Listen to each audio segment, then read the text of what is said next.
Friends First. I'm Jackie Ibanez. And I'm Heather Childers, but our eye is on the weather. We will follow that for you. Thank you so much for starting your day with us. We begin with this, though. Mounting tensions this morning as President Trump launches a blistering attack at the courts over his stalled immigration order. His pick for Supreme Court Justice Judge Neil Gorsuch now firing back. Garrett Tenney live in Washington, D.C. this morning with the very latest. Good morning, Garrett. Good morning. Heather and Jackie, good morning to y'all. We should start out by saying it's very unusual for a president to weigh in publicly on court cases that are dealing with their own agenda, but we've seen President Trump is anything but traditional, and he's repeatedly shown he has no problem going after judges who disagree with him. And yesterday, at a gathering of sheriffs from across the country, the president laid into the 3-judge panel that's currently weighing an appeal on his executive order, which temporarily bans immigration from 7 predominantly Muslim countries. Mr. Trump called what he heard from those judges disgraceful. I don't ever want to call a court biased, so I won't call it biased. And we haven't had a decision yet. But courts seem to be so political. The entry of all aliens, right? That's what it says. It's not like, again, a bad high school student would understand this. Anybody would understand this. And the president's renewed attacks on the judiciary have drawn plenty of criticism, most of which is from Democrats who say those attacks will weigh into the confirmation of Mr. Trump's nominee for the Supreme Court, Judge Neil Gorsuch. And apparently, Judge Gorsuch himself is not a fan of the president's language towards judges. That's according to Democratic Senator Richard Blumenthal, who privately met with Gorsuch this week. He certainly expressed to me that he is disheartened by the demoralizing and abhorrent comments made by President Trump about the judiciary. And at the same time, a new poll from Politico suggests there is growing support for the president's temporary ban on immigration, with more than half of those polled saying they approve of it. And tonight, President Trump will try to win over some Democratic senators by having them over to the White House for dinner, all in his effort to get Judge Gorsuch through confirmation without a Democratic filibuster. Heather and Jackie? We'll see how that goes, huh?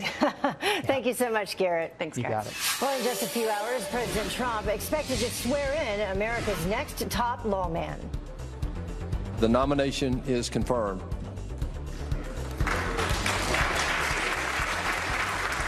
Senator Jeff Sessions winning confirmation as the next U.S. Attorney General. The swearing-in ceremony is set for 10:30 this morning. Last night's vote, a tight margin, 52-47. Democratic Senator Joe Manchin voting with Republicans. Well, it comes after weeks of heated, to say the very least, debate and delays from Democrats. In his farewell address, Senator Sessions called for his colleagues to come together and get to work. I would say that would be my prayer for this body, that in the future maybe the intensity of the last few weeks would die down and maybe somehow we get along better. As for Sessions' replacement in the Senate, we expect an announcement from Alabama Governor Robert Bentley later today.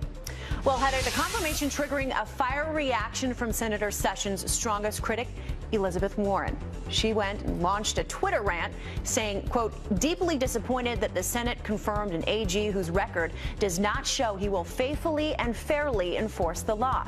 Consider this my warning. We won't be silent. We will speak out and we will persist. Now, Warren was actually silenced on the Senate floor for breaking rules when she used quotes from the widow of Martin Luther King Jr. to call Sessions a disgrace. The niece of Coretta Scott King now slamming her tactics. Listen. I believe she was surprised that she was shut down, but we will no longer accept the racist bait and switch race card situation. We need facts. Alveda King says her aunt would actually applaud many of Senator Sessions' victories in desegregation. And President Trump's cabinet, now the longest ever to be confirmed. Charles Hurt of the Washington Times says the left is fighting the wrong fight. The left does try to shut down every single debate by using that, that issue is reprehensible and actually sets us back in terms of race relations. But I think the real problem with the Democrats trying to obstruct every single one of these nominees coming through, and I think they are doing a terrible job, and I don't think they're going to succeed at any of them, or maybe one or two of them, is that it sets up the fight for the confirmation of Neil Gorsuch, and then that one isn't even the whole game. The whole game will be if there is another justice who retires after him, and they have to fight that fight. To the other huge story today, extreme weather breaking right now. 50 million Americans bracing for a monster winter storm. A live picture in Doylestown, Pennsylvania. This is where it's already coming down. Look at that. And the radar shows that there's more to come. Yeah, definitely. The winter whiplash, Heather, already affecting travel. At this very hour, nearly 5,000 flights already canceled or delayed nationwide. Road crews working overnight across the Northeast, preparing for blizzard-like conditions for the morning commute. The snow is expected to fall thick and fast, with temperatures plunging to below freezing. Schools in New York City, Boston, Philadelphia, and Washington, D.C. already making the call to close. And of course, we have Fox Team Extreme Weather coverage. Rob Schmidt live in New York City. But we begin with Janice Dean live on the plaza, tracking the path of this storm. Good morning. Good morning. Here it comes. New York City already seeing the thick snowflakes. It started out as sleet, but we are expecting snow for a period of hours and even blizzard conditions on Long Island up towards Massachusetts. So there's the last 24 hours. This thing hasn't even gotten cranked up yet. It's going to come off the coast and basically what we call bomb out. That means the millibars are going to drop 24 millibars in 24 hours, and that's going to be a massive winter storm. The good news is it's a relatively quick mover, but it's going to dump a lot of snow in a very short period of time. So right now in the Philadelphia area, heavy rain, late rain in D.C. and Philly. I'm concerned with you because it's going to make a transition very quickly. So if people are on the roadways, it could be really, really dangerous. And of course, that's why they've closed the schools and everybody is taking precautions. But as we go through time here, 9 a.m., Philadelphia, it's just getting out of your area, still in Jersey, still on Long Island. And then it'll finally exit Long Island around 3 p.m. But it's still going to be a massive storm for Boston, where they could get upwards of 12 to 18 inches. And then the wind gusts in excess of 50 miles per hour. And that's why we have blizzard warnings up for parts of Long Island and coastal Massachusetts, where it's going to be a blizzard for a duration of at least 3 hours, with blowing snow and drifting snow and dangerous travel conditions. Winter weather advisories, winter storm warnings up for millions of people here, and that's why they are taking precautions. The salt trucks are out. Of course, local officials are doing everything they can to make sure people are safe and off the roadways, and that is going to be the story throughout the day today. And look at some of the, snowfall totals, easily upwards of a foot, we think. Some cases could have 2 feet or more. This is a big one, ladies. We'll be tracking it all morning. I will be outside, hopefully doing some snow angels later. Yes, we haven't been able to do that yet this winter. Right? Yeah, So, that's the good side of it. Thank you, Janice. Thank you, Janice. Well, as you can see there in Janice's live shot, there's snow starting to fall right outside our studio here in New York City. And that is where we find Rob Schmidt. He is live for us in Battery Park. Good morning. Hey, good morning. Good morning, guys. Yeah, we're down here at the very base of Manhattan, right here by New York Harbor. The snow just really starting to pick up here in the last half hour or so. It was kind of a rainy, sleety mess, and as it starts to get colder, the snow will be coming down. These flakes, some of these flakes are like the size of a nickel or a quarter. They're huge snowflakes. I think that's what people here in New York City, the officials, are worried about, is that this is going to come down so fast, and that has caused them to close schools here in New York. That has caused the airlines, as you said, 5,000 delays and cancellations nationwide because of this storm. They're expecting some fast-moving snow to come down to really dump, and right at the worst time of the day, right during that morning commute, I think around 7 o'clock this morning, we could be seeing the brunt of this. And like I said, about a foot of snow here in New York, more up to the north in Boston, less as you head down south towards Philadelphia and Washington, D.C. Right now, just a dusting. I'm not sure what exactly you can see behind me, but these tables are just barely covered with just a little bit of snow. But New York City schools canceled today. 1.1 million kids staying home from school today, and that creates a problem in itself because parents need to figure out what to do with their kids. I remember last year there was a huge storm that came in and they didn't cancel schools because they know that's such a problem. So this one they're obviously taking very seriously this morning. But as we look out here behind me, you can just see the flakes coming down. And we can show you some salt spreader video from Philadelphia where they're not even expecting nearly as much snow. The first thing that they is start spreading the salt first thing in the morning. They don't start plowing until there's about 2 inches on the ground. But you can see them preparing there in Philadelphia. Up in Boston, they're doing the same. Here in New York, they're doing the same, getting ready for a lot of snow here in the Northeast. Ladies, we'll send it back to you. All right, Rob, thank you. Stay warm. Of course, check back in. And now to another Fox News alert for you. An intense manhunt underway for a killer who murdered a backpacker from New York in Panama. Police say that Catherine Jonette's lifeless body was found on a hiking trail, strangled by her swimsuit cover-up. Well, her family arriving in the country to identify her body and bring her home. Jonette was last seen alive on Thursday, heading to a popular beach for the day. FBI agents are helping in the search for her killer. A man claiming to have ricin poisoning is now behind bars this morning. Police say that this guy right here, William Christopher Gibbs, drove himself to a Georgia hospital claiming to have the deadly substance on his hands. A quick test of his car found traces of ricin. Police believe he was experimenting with the substance, but claim the public isn't in danger. He's being held on reckless conduct charges. John Gotti, the grandson of the infamous mob boss John Gotti, is going to jail. The 23-year-old just sentenced to 8 years behind bars for his role in a $1 million drug ring.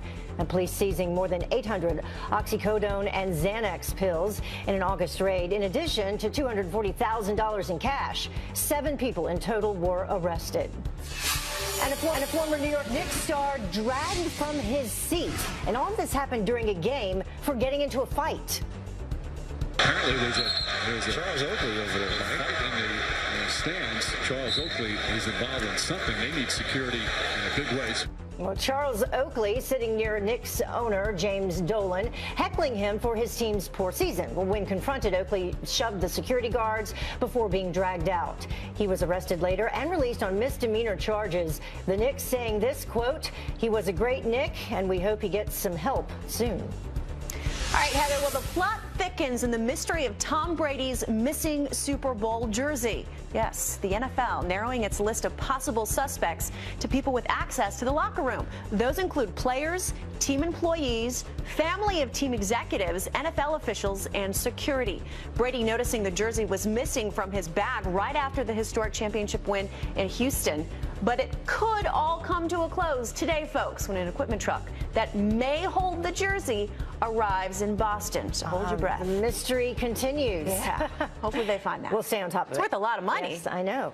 The next time, or the time now, is 12 minutes after the top of the hour. In playing politics, Nordstrom is under fire for dropping the first daughter's brand. There's clearly a targeting of her brand. This is a direct attack on his policies and her name. Brand new fallout from the company that the company is facing. And protecting the emotional safety of students. The school's accused of coddling kids over the president's immigration order. And Photoshop fail Vogue being accused of altering this picture. Can you tell what's wrong? Take a look.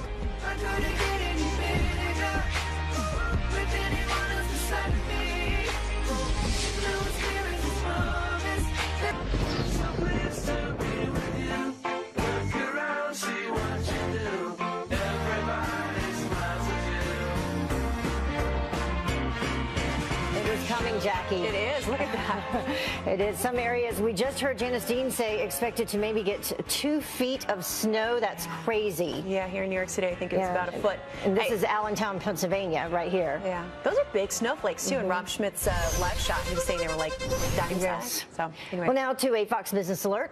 Nordstrom is firing back after the White House accuses the retailer of playing politics. Cheryl Casoni from our sister network, Fox Business, here with those latest details. Good morning. Yeah, good morning, guys. I tell you what, seeing companies get involved with the White House, this is tough for business, and this has become a true war of words breaking out between the White House and Nordstrom over the company's decision to no longer carry Ivanka Trump's line of clothing and accessories. It started last week when Nordstrom said it was ditching Ivanka because of the brand's poor performance.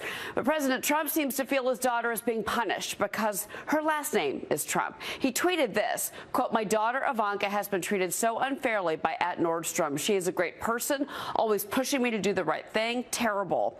White House Press Secretary Sean Spicer defended the president's tweet during Wednesday's briefing. There's clearly a targeting of her brand. This is a direct attack on his policies and her name. He ran for president. He won. He's leading this country. And I think for people to take out their concern about his actions or his executive orders on members of his family, he has every right to stand up for his family. Well, Nordstrom issued another statement defending itself, saying, quote, to reiterate what we've already shared when asked, we made this decision based on performance. Sales of the brand have steadily declined to the point where it didn't make good business sense for us to continue with the line for now. But a boycott of Nordstrom is gaining traction on social media sites. One Twitter user posted this: it is amazing that Nordstrom has a business model that promotes a bully mentality at Ivanka Trump, hashtag boycott Nordstrom. And it's not just Nordstrom. TJ Maxx and Marshalls may also be trying to distance themselves from Ivanka's clothing company. A spokeswoman for TJX that also owns Marshalls said, quote, the communication was intended to instruct stores to mix this line of merchandise into our racks, not to remove it from the sales floor. Brands are featured based on a number of factors. Other retailers have also dropped the First Daughters lines, including Neiman Marcus, Shoes.com, Belt, Jet and Guild, guys. But frankly, I have to say, I think it's bad business to get into a war of words with the White House. And a lot of people like Ivanka Trump's clothing and accessory lines. They've been very popular, and up until now, as far as I knew, they were selling fairly well. So some great stuff. Yeah, I love her shoes, and she has dresses. Okay, thank you so much. And a great price point too. Thank you, Cheryl. Well, former Trump campaign spokesperson Katrina Pearson is firing back as well. Yeah, she says there's no way this is actually about the sales. Clearly, there is politics involved here. I can tell you as a consumer and someone that's familiar with Ivanka Trump's brand, that it is doing quite well. And based upon the statement that they put out, that the brand is actually expanding. More importantly, Ivanka Trump is the daughter of the President of the United States. We have seen her attacked publicly. We have seen her attacked when she's been privately with her family. And because there is a pile-on, we talk about timing here, it really is uncanny how these retailers, which most retailers by this time have already purchased from their vendors for this season, suddenly the president signs a ban, a travel moratorium, and suddenly now her brand's not doing so great? That just doesn't make sense. What do you think? Is it really about sales, or are companies playing politics? Log on to our Fox and Friends First Facebook page right after the show for a live debate. Hashtag keep talking. Well, Denver school teachers vowing to protect their students from the perceived emotional toll of President Trump's stalled immigration order. Parents receiving letters of assurance. One reading, quote, President Trump's recent actions have left many members of our community with anxiety, fear, and doubt. As always, we are committed to the emotional safety of our students. Now, the public school system also provides community and legal resources for families. Parents in Virginia are outraged over signs posted at a D.C. area high school with phrases like, facts are not political and we're all immigrants. A school board member defending the teachers. Teachers have First Amendment rights, and they are in their rights to express themselves as long as they are teaching their material and being supportive of the full array of students. Well, teachers are not allowed to endorse a political candidate or a party. At least they're not supposed to. Yeah. Well, Beyonce that is slapped with a $26 million lawsuit. That is a lot of money. The family of a murdered New Orleans rapper claims that she stole this voice sample for her hit song Formation. Oh, yeah, baby. Oh, yeah. Oh, yes, I like that. Oh, the estate of Anthony Beret, also known as Messy Maya, says Beyonce swiped copyrighted material. Beyonce has not yet commented. Well, the time now, folks, is 21 after the hour. Tight wire terror. A dramatic circus act goes horribly wrong as performers fall dozens of feet from the air. What may have happened? And burial benefits. The government wasting millions of dollars paying living veterans for their burials. Americans bracing for a monster winter storm. A live picture in Allentown, Pennsylvania, where it's already coming down there, and the radar shows what's to come next. And this winter whiplash already impacting travel at this hour. Nearly 5,000 flights canceled or delayed nationwide, and the road crews, they are working hard. They worked all night long across the Northeast, preparing for the blizzard-like conditions for the morning commute. And the snow expected to fall thick and fast, with temperatures temperatures plunging to below freezing. Schools right here in New York City, Boston, and Philadelphia, and Washington, D.C. already making the call to close those schools. So let's get right to Janice Dean. She's live on the plaza tracking the path of this storm. Janice, it was what, over 60 degrees yesterday? Yeah, so nice. We set records in and around the New York City area. 61, I believe, was the daytime high, and now we're into the 30s. And we're getting a mixture of snow and sleet right now, and I think the city did the right thing by telling people to stay off the roads because it's going to be ongoing for the next couple of hours. Let's take a look at the maps and to show you the temperatures. You can see where we have dropped around the freezing mark in New York City, 38 in Boston, but that cold front is packing quite a punch. As you can see, still a rain event in Philadelphia, but that's going to transition very quickly, and that's why I'm a little concerned if people are on the roads. They're in for a not so welcome surprise as this transitions over to snow. It's going to be a thick, wet, heavy snow. People are urged to, if you have back problems or respiratory problems, get someone else to shovel because we're going to be dealing with a lot of snow in a very short period of time. Also, blizzard conditions are possible. We already have wind gusts in excess of 30 miles per hour in the D.C. area, up towards Philadelphia, 20 miles per hour. That's going to continue as the storm strengthens. That's what we call bombing out. It's going to drop millibars in the next 24 hours and become a very strong nor'easter. The snow is going to be with us in New York until around 1 or 2 p.m., but when you have a foot or more of snow on the ground and blowing snow, it's still going to be treacherous throughout the evening. So this is going to be an ongoing event. A lot of kids are off school. My kids are off school. Happy birthday, Theodore. It's my youngest son's 6th birthday, so I just want to say happy birthday to him. Mama loves you. Mama's doing work. It's his birthday, and he gets a snow day. Not bad. Thank you, Janice. You we'll got check it, back ladies. in. Now let's turn to Rob Schmidt. He's live at the tip of New York City in Battery Park, where the snow is starting to fall. Hey, good morning, Rob. It looks like it's picking up even over the course of the last 30 minutes. Yeah, ladies, it's kind of a come and go thing. It comes in bands. When I first started walking out here a couple hours ago, it was really dumping down, then it stopped, then it started again, then it stopped again. So it's kind of this mix right now. It's about 34, 35 degrees, so it's a really heavy, very wet snow, and when it comes down fast, and that's exactly what they're worried about here in New York City today. They're advising everyone to take that, to commute in, use the trains, use the buses. Don't try to take your car out because it's going to be a mess. And as Janice was saying, they're worried about snow coming down at a very quick pace. We can come over here real quick and just show you. I mean, there's not much on the ground at this point, maybe a half an inch at this point. The trucks won't come out. The plows won't come out till there's about 2 inches on the ground, but right now they are spreading salt. We can show you some video of that from Pennsylvania that we picked up, where they're expecting maybe 6 to 8 inches of snow in parts near Philadelphia. They're expecting about a foot here in New York City. They're expecting maybe a foot and a half, 18 inches in Boston. So it's going to be a wait and see thing, but as you go north, they're certainly expecting more. New York City schools closed today. Over 1 million kids are going to be home from school, leaving the parents to figure out what to do with the kids and whether or not the parents go into work. A lot of companies are telling people, hey, use your best judgment. If you don't think you can get in, stay home, try to work from home. We'll send it back to you.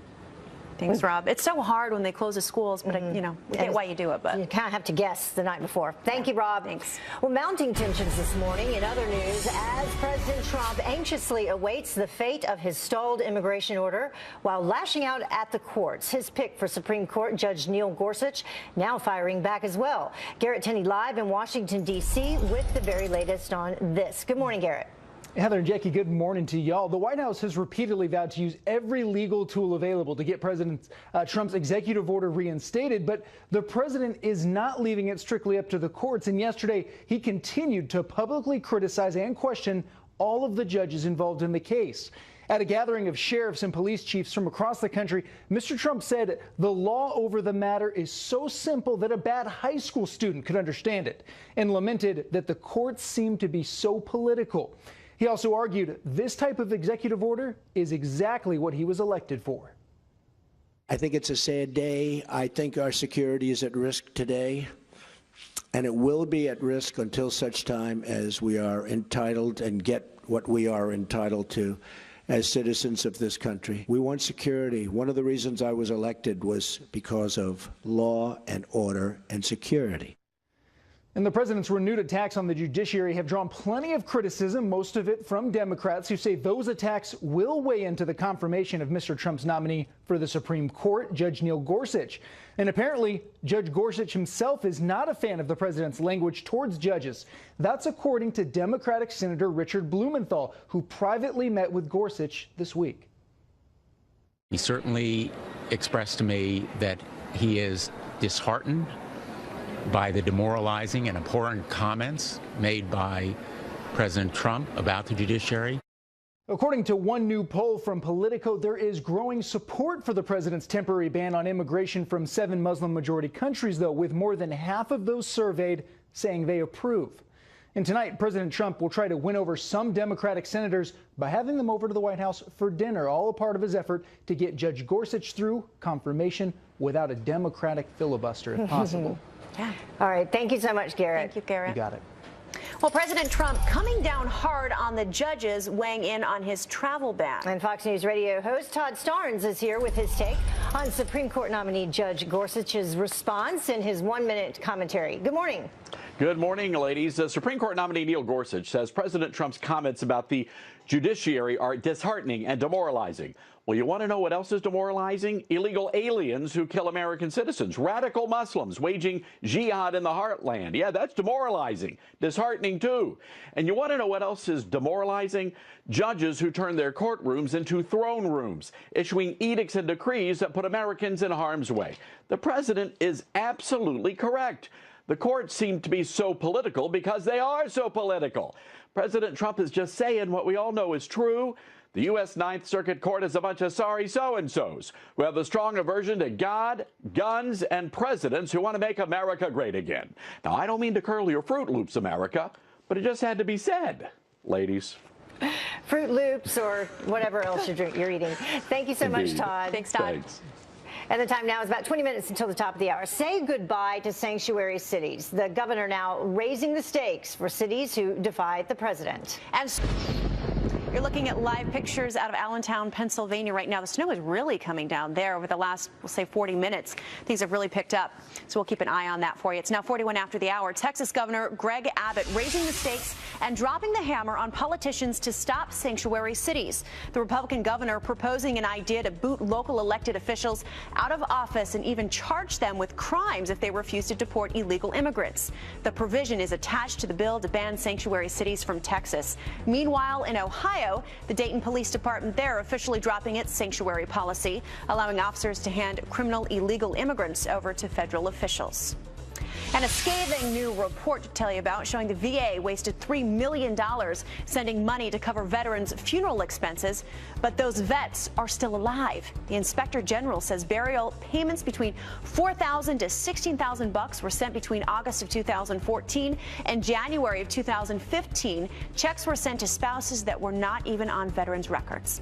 The report found the agency authorized the incorrect payments because it had poor controls and system checks. Wow.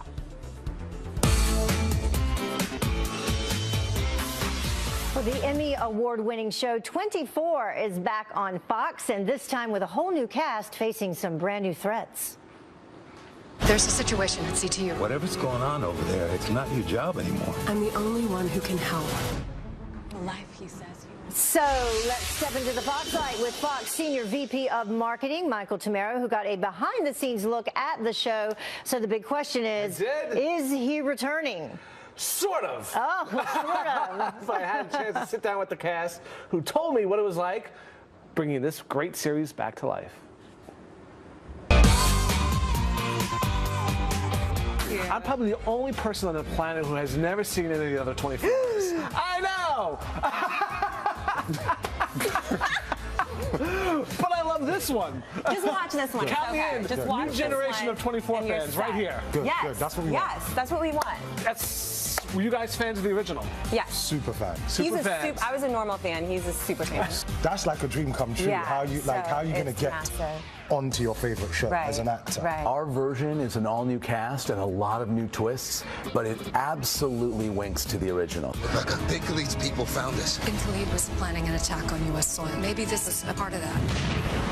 You know, what we're doing hits really close to home, and almost maybe too close to home. And you will see as the story unfolds that it's very exciting, but it's also very scary. It's very topical. Yeah.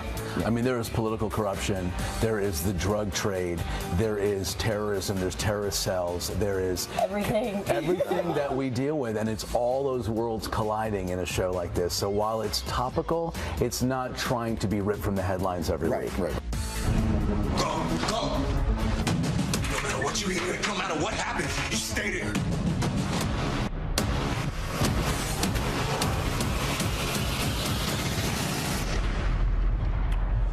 Well, this is great copying the prompter. Catch the premiere 24 right after the Super Bowl this Sunday. I was going to say. I wouldn't mind reliving that game again. What the heck? But you can catch 24 Mondays only on Fox. And Kiefer is back as executive producer. Oh, okay. Yeah, just to keep it true to its original form. And you're right. That was a great game. So. Oh, so good. But you can check out more of my interviews at foxnewsmagazine.com. And as always, you can follow me on Twitter and Instagram at FoxSiteMichael. All right. Thank you so much for joining us. Always great to have you with us. So good. Well, let's check in with Steve Ducey now to see what is coming up on Fox and Friends. And I heard that we have some snow on the way. Actually, it's already here. It's on the way. Get a shovel. Coming up, Heather, on Fox and Friends, which starts 15 minutes from right now, we're awaiting that ruling from the Ninth Circuit Court of Appeals regarding the president's travel ban. We've got Judge Napolitano joining us for a legal perspective, and Kellyanne Conway joins us from the White House with political perspective. Plus, the senator who told Elizabeth Warren to bud out takes us inside the heated conversation. Senator Steve Daines, a Republican from the great state of Montana, is going to join us live. We've got a busy 3 hours, kicks off as soon as I go shovel the walk. You're watching Fox and Friends.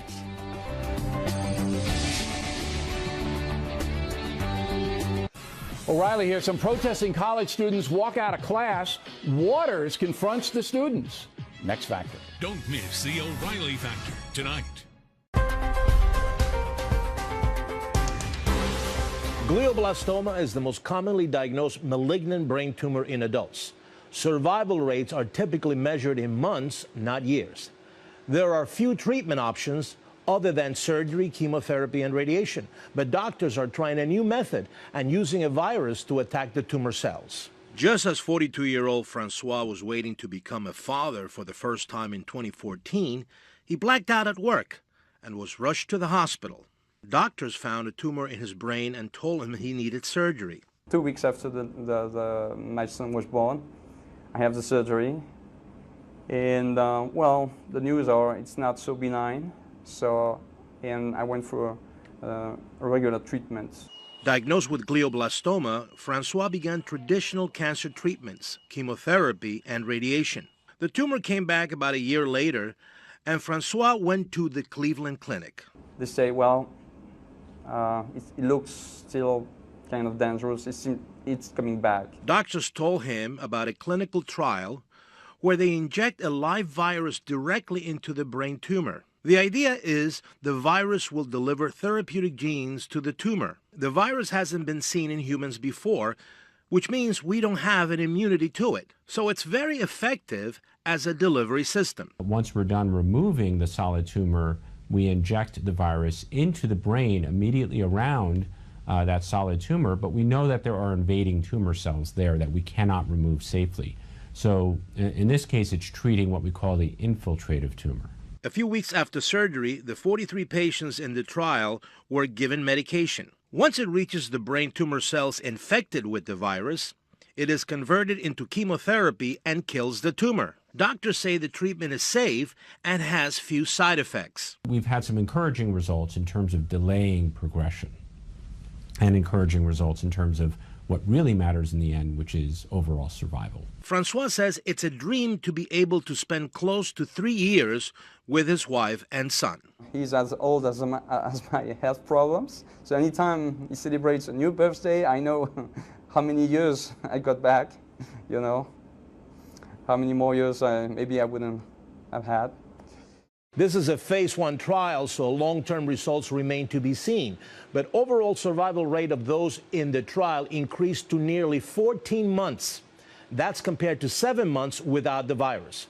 For some of the patients, survival was extended more than 2 years with few side effects. For more information, go to clevelandclinic.org. I'm Dr. Manny, Fox News.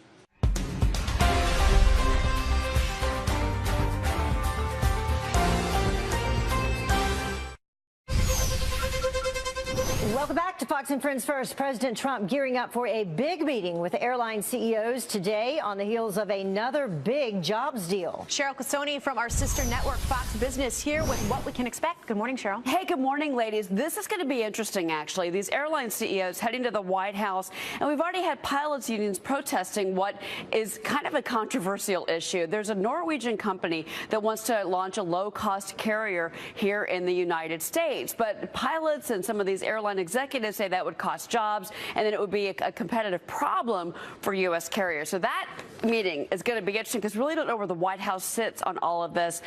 There's been some skepticism about if the airlines and the unions actually have an argument here. The other big news coming out of the jobs and of course, the White House would be Intel. This is a $7 billion investment that Intel has just announced in conjunction with the White House. They want to work with the White House and with President Trump to make sure that jobs are created and kept in the United States. 10,000 new jobs. They're going to complete an Arizona factory, Intel is, and that the CEO says, look, I want to work with the administration when it comes to immigration. I want to work with the CEO on H-1B visas.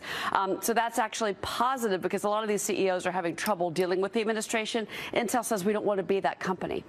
Well, you remember the president had that huge meeting with all of those leaders, like the technology officials. So maybe it came out of that. Yeah. So a new iPhone, it will cost a lot more than the rest? A lot, right? Well, yeah. So this is, Mac Rumors, of course, which a lot of us follow on the business side, has got a pretty interesting take on what the iPhone 8. We think it's going to be the iPhone 8. Apple won't say anything. This is what they always do. Could be over $1,000. But what they're saying the phone could have is pretty cool, guys. A new display. It's almost like a sheath of glass, they're saying. Increased memory, wireless charging. Ooh, nice. Yeah, a lot of people are ready for that. But if you think about it, this isn't crazy to think it'd be over $1,000. The iPhone 7, the top line, which is 256 gigs, that's $969. So over $1,000, I can understand that. But the features on it, I think there's a lot of positive buzz about. Over $1,000, and then are they going to come out with another new one?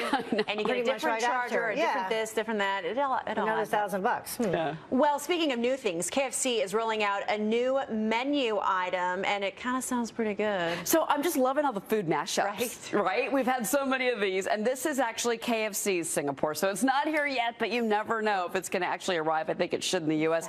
Yes, it's called the Chizza. Chicken and pizza all together, fried chicken. Pizza with a chicken crust? That's fried chicken underneath. The crust is fried chicken, Heather. Look at that, right? And then it's got pizza toppings on top of it. Yeah. It looks like it's got macaroni and cheese on top of it. There is cheese. Yes. Good eye. Very good eye. You know your cheese, Heather. I know my mac and cheese for too. sure. Mozzarella. Well, bring it to us, all right? Believe me, I am on it. All right. And a fun note. Yes. It's National Bagel and Pizza Day, so that you could bring to us, Cheryl. Goodness. Warm weather or cold weather food. Thank you for letting me know. Just dial it in, they'll deliver. Thanks, Cheryl. You bet. Well, to extreme weather now. We have to go back to that. A treacherous commute for millions of drivers as a monster winter storm churns up the East Coast. Yeah, in the snow zone, Lehigh County, Pennsylvania. That's where we find Fox 29's Jennifer Joyce. Jennifer, it's really coming down there. It is. It's coming down right onto my face, which is very cold right now. Can you guys believe yesterday temperatures in the 60s and now early this morning a heavy snowstorm here in Lehigh County? We've seen a few inches fall so far. We're actually live in Whitehall Township, which is right next to Allentown. We're watching as the plow trucks passes by. We've seen several salt trucks too, but they really can't come fast enough because taking a look at the roadway, you can hardly even see the blacktop. We've seen cars passes by with their hazards on, people bracing for today's storm, expecting roughly 6 inches or so. Definitely a shift in weather today, as I said, from yesterday, and the schools are closed, so we know the kids are happy. We also know that many of the plow truck drivers are happy. I talked to one a short time ago, and he said, you know what, we need the snow. We need to work. It's a good thing to be working, right, guys? Hey, that's a good point. I was thinking of that the other day. Yeah. Really, the snowplow guys and gals aren't getting much business.